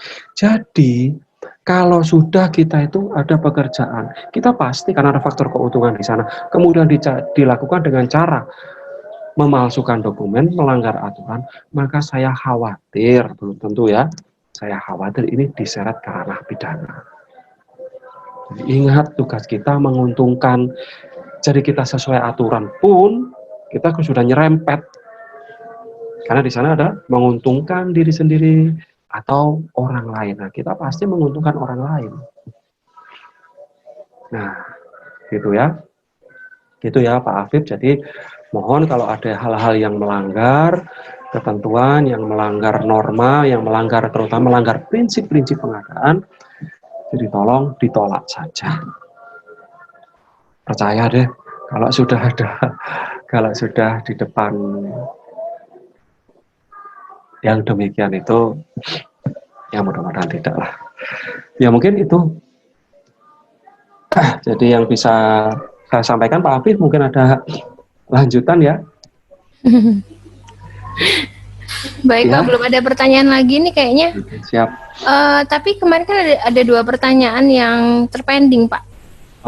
Tadi sudah saya sampaikan di awal Mbak Upi, kalau untuk contoh sederhana RK 3K, saya belum ada ya. Nanti saya share di grup saja kalau saya sudah menemukan. Terus kemudian yang satu lagi kemarin tadi sudah saya jawab tadi ya, jadi kalau untuk itu hanya relaksasi saja.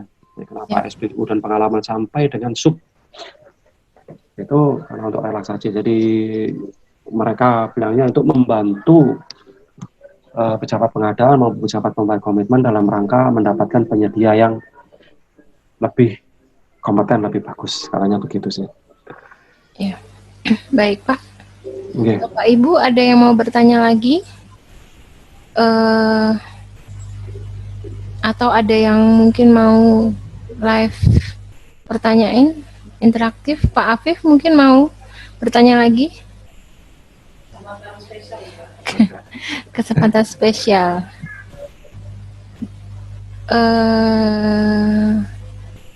Kalau belum ada pertanyaan lagi, ini jam 3:10 ya Pak ya? Iya. Kalau yang mau bertanya bisa raise hand atau chat Zoom, nanti kita berikan waktu untuk bertanya langsung. Atau jika mungkin cukup untuk hari ini, bisa langsung Pak Kadir memberikan closing statement. Kayaknya Pak Kadir udah agak-agak. Iya, gitu ya.